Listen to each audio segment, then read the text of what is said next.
I'm Lanikia, and you're watching What Happened on the Soaps. This is the bold and the beautiful edition. Today is Thursday, June the 29th, 2023. On a scale of 1 to 10, y'all, I can rate these episodes because they've been so much better. I'm going to give this one, I'm going to give it a 6 just because there are certain people I don't have to see. So let's get right into this. Let's start. Who do we want to start off with? We want to start off with Ridge and RJ. And RJ is just happy that his dad is back with his mom, and he lets Ridge know that. He's glad to see them back together, but he does feel for Taylor. And so then Thomas comes in, and Thomas says, "Listen, I just want you to know that I have no problems being with you being back with Brooke. You're not going to get anything out of me." And I said, "Well, baby, I know you wouldn't." Because if you did anything to destroy your dad's marriage again, I don't know if you could come back from that. But honestly, Thomas has been really they've continued to grow him, and he's continued to make progress. He's continued to make progress on his change. So you can't really say anything bad about Thomas. And y'all know he's not one of my favorites, but I'm not biased, so I'm not gonna. He really is trying to change. Now, RJ tells him, y'all did a great job, and he tells RJ thank you because I guess RJ, because he's an influencer, so he posted about the collection and everything. He tells him thank you for that. And then Thomas thinks about his kiss with Hope and happening in Rome and everything. But we'll see where it goes from that, because y'all know Liam is supposed to confront Thomas. Well, you know what, some people confront the person when they do something they feel like they should confront the other person. But honestly, Thomas had nothing to do with that. Now, the whole holding hands and all that, well, I don't know, we're gonna go from there, because Thomas, you did say if Hope made any type of play for you, that you would sit her down and tell her no, that's not gonna happen. But y'all was running those streets of Rome like you like y'all was in love. Anyways, y'all, let's move on from that, because that's pretty much all it is with them. So then we're gonna go over here to because we're speaking about Ridge and that, we're gonna go over here to Brooke and Taylor. Child, oh God.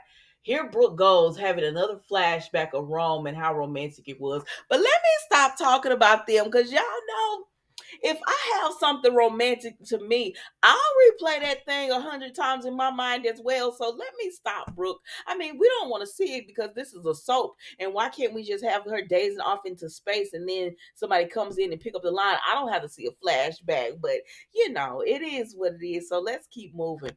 So Brooke is daydreaming, and Taylor comes in, and she said, "Well, knock knock, sorry to interrupt," or something like that. And she said, "Well, it turns out Rome is everything you wanted it to be." And so I said, "Taylor, now what you doing here?" Because Taylor is my girl.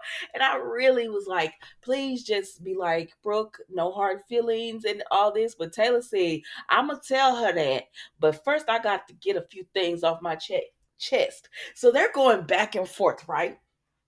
Taylor says, "Brooke, you were wrong because you didn't tell me what was really going on between you and Ridge. Like, y'all was really connecting and having feelings." And Brooke said, "Baby, you was wrong too, because really there was never a pact, because you was just trying to push me off on all these men this fall, spring.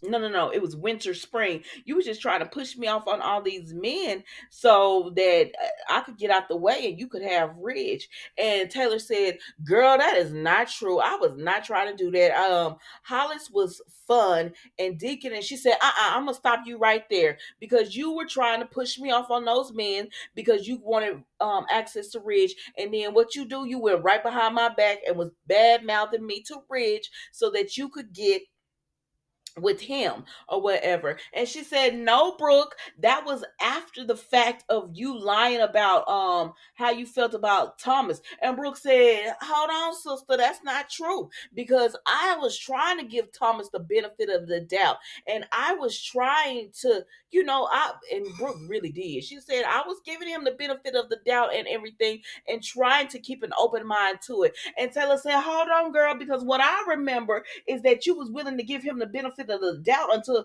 But when you found out your daughter had feelings for him, you no longer wanted to give Thomas the benefit of the doubt. And Brooke said, she ain't say nothing after that, but I'm gonna be Brooke and I'm gonna say, child, because I won't tell you what my daughter was having feelings for Thomas, that doesn't mean that impacted our friendship. And honestly, that's how I feel. Now I love me some Taylor, but I wouldn't have told you either, girl. My daughter sitting over here having feelings for a man that told her her baby was dead and did all this weird stuff to me, and she got feelings. I'm not telling nobody that either. I'm telling my daughter, get your ass in counseling, cause something's wrong with you. Something is wrong with you if you have feelings for a man who's done all these things to you. You don't want your lunch, mama? For a man who's done all of these things to you. But Taylor is using that as a so you broke the pact. Honestly, people was at Lanikki, y'all don't have to add me, baby. I'm gonna read your comments anyways. You don't have to add me. I don't believe there was a pact in the first place. There was no pact to me. Taylor did this to keep Brooke away from Ridge. Brooke knew she still had feelings for Ridge. Taylor knew she still has feelings for Ridge. This was just a matter of time before everything imploded. I don't truly believe there ever was a pact. I don't believe that at all. Like but it is what it is. Either way, Taylor says, you know what? At the end of the day, Brooke, I don't want to do this with you. And Brooke says, well, I don't want to do this with you. She says, so you got Ridge, you're happy with him. So I'm gonna be happy. And I said, that's what I want to hear from Taylor. Tell her you gonna move on. And she said, I'm gonna move on. I got my kids, I got my grandkids, and I'm gonna be all right. And I'm gonna be happy too. And I said, yes, be happy, because you're not happy when you have to sit here and go on this merry-go-round with Ridge. If Brooke wants to keep doing this with him and he get upset with her about something and he run off to another woman every time he mad at her about something and doesn't want to communicate, let her do it. But you don't be the one to get into it with these two. And so I was happy at the end of the day that Taylor said she's gonna be happy and she's gonna move on. And I said, good. Y'all friendship over. But it is what it is. So then we go over here to Liam. No, Liam, not Liam. We go over here to Finn and Steffi. And y'all, Steffi ain't told, she didn't tell Finn about Liam kissing her.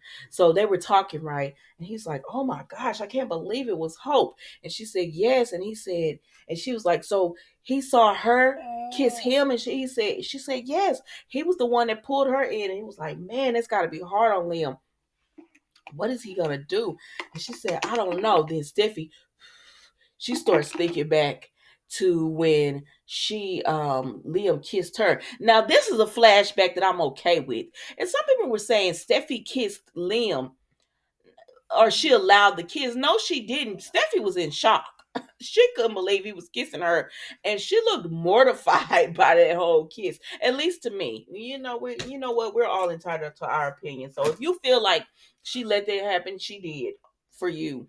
But I feel like she was mortified by it. I don't think she wanted that kiss, and so now she don't know what to do. She understands what the kiss was, which was Liam just being in his feelings, in his emotions, and kissing her.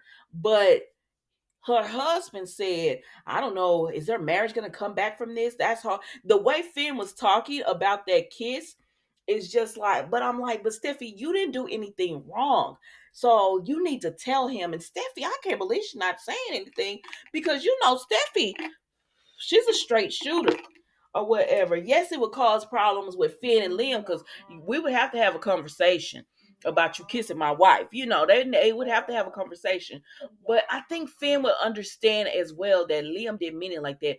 But with the history between Steffi and Liam, I don't know. I don't know, child. I don't know if Steffi's doing the right thing, not telling. I probably would tell. I probably would just go ahead and tell, because if it means nothing, then you can tell.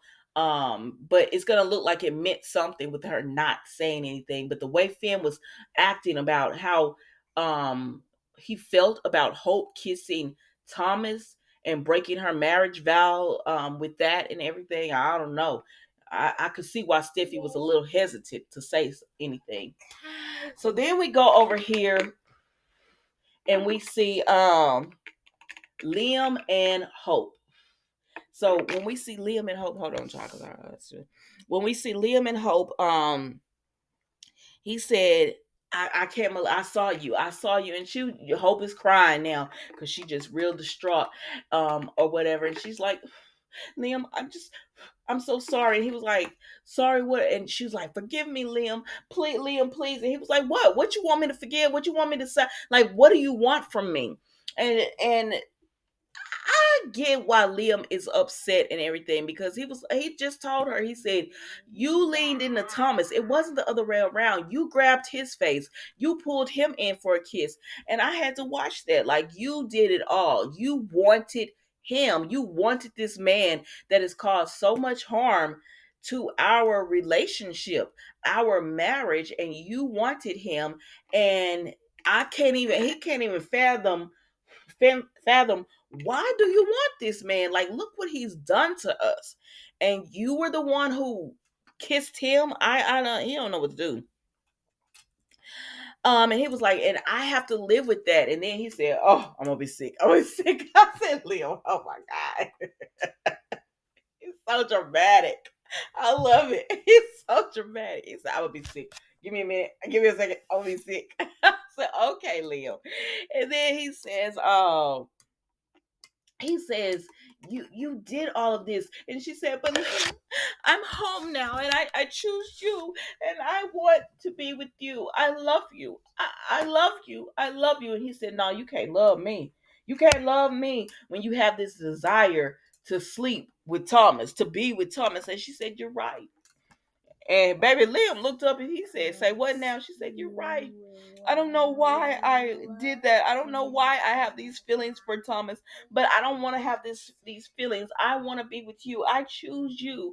I always choose you. And he said, no, you didn't always. You don't always choose me because you want to be the Thomas. Now, see, I see what Liam is saying, because you kissed Thomas because you wanted to be with him. And then y'all had this romantic thing going on in Rome where y'all were holding hands and you were enjoying like a snack and everything. You were enjoying each other. When does that stop? Just because you're home now, so now you're going to be fighting the temptation again until what? The next time it boils over and you can't hold it anymore and you have to kiss him, and maybe y'all go further, because we're assuming that all y'all did was kiss, but we don't know what y'all did after you went back to the hotel and stuff. We're assuming that it stopped at just the kiss. But he said, so he's just like, what happens then? And she's just like, I love you. I want you. I want you. And then Hope hit him with, Liam, I need you to love us through this right now, the way I did when you hurt me. Because he was like, you hurt me, Hope, or whatever. She said, you've hurt me and I've forgiven you. And this is where I always say, your expectations, boundaries, and standards, you forgave him when he did you wrong, but that doesn't mean he will be the same way, because his boundary and standards might be like, and expectations might be like, no, I'm not forgiving you for cheating. That's on you if you forgave me and wanted to move on or whatever, but I'm not forgiving you. And I know it's messed up, and I don't say I agree with it, but that's what it is sometimes. Y'all all know those stories where one person cheats or whatever, and they're forgiven, and then the other person ends up cheating, and that person is like, no, I can't forgive you. And they're like, well, wait a minute, I forgave you. And they're like, yeah, but I can't forgive you. Y'all know sometimes, especially when it comes to certain people, they can't take what they dish out. And that's what it looks like with Liam. I don't even know if it's that or if it's just because it's Thomas, because he keeps saying, if she knew it was the one person that I wouldn't want. Hey sister, you are doing a lot of talking. He was like, she knew it was the one person that I would never want her to be with. But I don't know, y'all. This video has been long enough, child. That's it. That's it. Thank you so much for watching. Don't forget to like, comment, and subscribe to the channel. And I will see you tomorrow for the final episode of the week of What Happened on the Soaps, the Bold and the Beautiful edition. Don't forget to like, comment, and subscribe. Goodbye.